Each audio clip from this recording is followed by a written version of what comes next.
Keanu Reeves always believed greatness was measured in quiet deeds, not loud applause.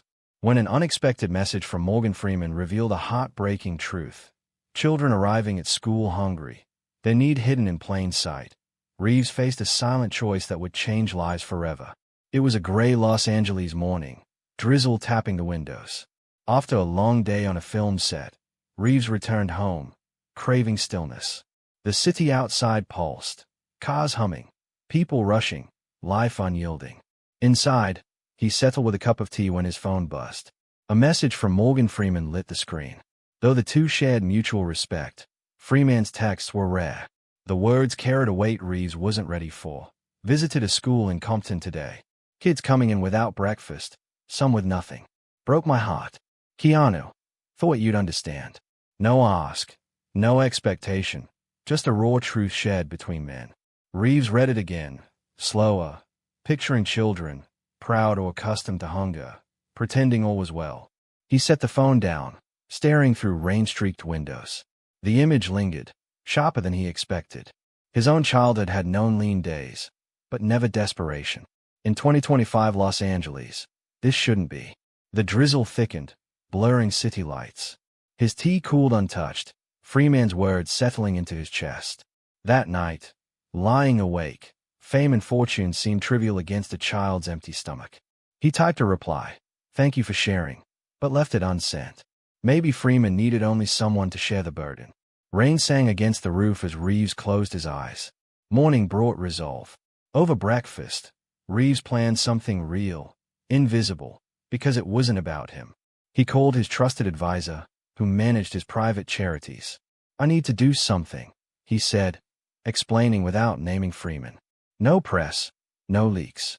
By afternoon, the advisor proposed funding hot breakfasts and lunches for a year in struggling schools across Los Angeles, Compton, and nearby towns. Reeves read the plan, a quiet conviction taking root. "Make it happen," he said. Funds flowed anonymously. Schools received resources without knowing the source. To the children, nothing seemed different, just fuller bellies, a little more hope. That evening, Reeves drove through Los Angeles' quieter streets, past modest homes and shuttered stores. Near a primary school, its playground damp from rain, he imagined kids arriving tomorrow, smiling easier, stronger in class, dreaming bigger. He didn't need their thanks, only their hope. At a red light, he prayed silently, grateful for his blessings, asking guidance to use them well.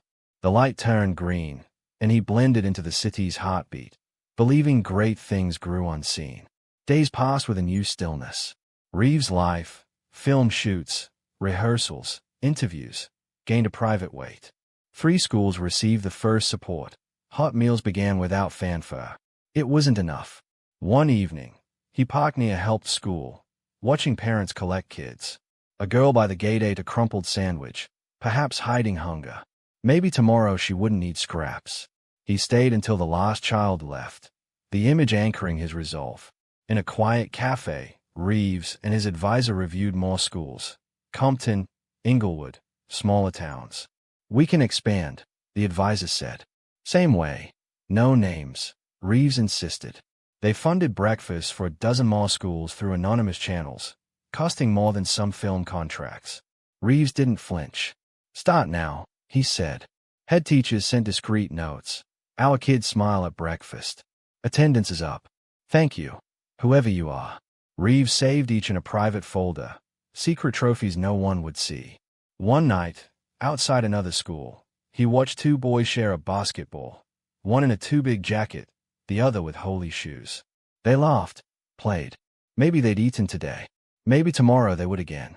Reeves leaned against the fence, believing these ripples mattered. The project grew to 27 schools, an obligation, not charity, a repayment for life's blessings. When media criticized him or tabloids twisted his words, Reeves thought of breakfast rooms filled with chatter, not hunger. Real victories lived in quiet mornings, in hope stitched into young hearts. One morning, Reeves visited a bakery supplying the schools, watching workers load bread crates, unnoticed. These lives, bakers, drivers, teachers, kids, intertwined without knowing him. That was right. Driving home, The sunrise gilded wet pavements. Tomorrow offered another silent chance to make a difference. That was the greatest legacy. Doubt crept in. Was it enough? To see the impact, Reeves arranged a discreet school visit, arriving at 6 a.m. in a plain cap and jacket. The canteen hummed with warmth, volunteers serving oatmeal and fruit. Kids trickled in, some yawning, others giggling, accepting full plates. A boy with scuffed shoes ate eagerly. 2 sisters shared a muffin, laughing. Reeves' throat tightened. This was why. The head teacher showed improved attendance and focus. Whoever did this changed lives, she said. Reeves nodded, offering no hint, just gratitude.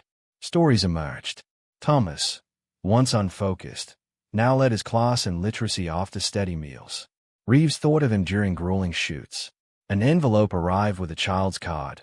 Thank you for our breakfast, a rainbow drawn above. He placed it in a wooden box with a photo of smiling kids and a picture of a mural he'd seen. Hope grows quietly. No trophies, just pieces of a story few would know. Freeman noticed changes too, seeing fuller breakfast holes. Someone cares, a teacher said. At a charity event, he met Reeves, saying simply, thank you. Reeves touched his heart, nodding. Nothing more needed saying. That night, Reeves sat by his window, thinking of Thomas, the rainbow card, Freeman's gratitude. Small, unseen acts change the world, the heaviest to carry, the most worth lifting. Autumn brought a crisp edge to Los Angeles. Reeves walked Griffith Park, the city softening under rustling leaves. His mission now reached 40 schools, with gardens blooming beside some. He needed no thanks, only the certainty of stronger mornings. Yet, signs found him. A photo of kids planting seedlings, another card with a sun and thank you for caring. Each joined his box, a quiet altar to what mattered. One chilly morning, his advisor called. An Inglewood school wanted to expand its garden into a community project. They don't know it's you, the advisor said. Reeves pictured kids tending plants, laughing, learning. Make it bigger, he said. Add a program. Teach them about growing food, caring for the earth. Funds moved silently. By spring, the garden would thrive, a legacy of sustenance and hope. That evening, Reeves drove past the Inglewood school, its playground empty under streetlights. He imagined children harvesting vegetables, proud of their work, dreaming of new futures. He didn't need to see it. Believing was enough. At home, he added a garden sketch to his box, beside the cards and photos. These outshone any award. The mission deepened. Schools reported lasting changes, better grades, fewer fights, brighter days. Maria, once silent with hunger, now led her math class, her smile a quiet victory. Reeves read her story late at night, the skyline glittering beyond. He thought of Maria, Thomas, every child whose burden he'd eased. The world chased headlines, but these lives carried truer weight. One December dawn, Reeves visited another school, unseen in his cap and jacket. The canteen bustled. Toast, cereal, warmth. A boy with a patched backpack grinned at his plate. A girl shared fruit with her brother. Reeves stood in the shadows, heart full. The head teacher showed a chart. Attendance up 15%, test scores rising. Someone made this possible, she said, handing him a folded paper. Alone in his car, Reeves opened it. A drawing of a sun over a table. Thank you for caring in a child's scroll. He tucked it into his jacket, the familiar lump in his throat. By spring, the Inglewood garden opened. Reeves didn't attend, but photos arrived. Kids planting greens, teachers guiding, parents joining. A community grew, unaware of the force behind it. Reeves saved the images, each a stone in his foundation. He thought of the mural. Hope grows quietly, and knew it was true. The best changes left no trace, only roots. Freeman's role endured. At a winter gala, he pulled Reeves aside. I see it, he said. The kids, the meals.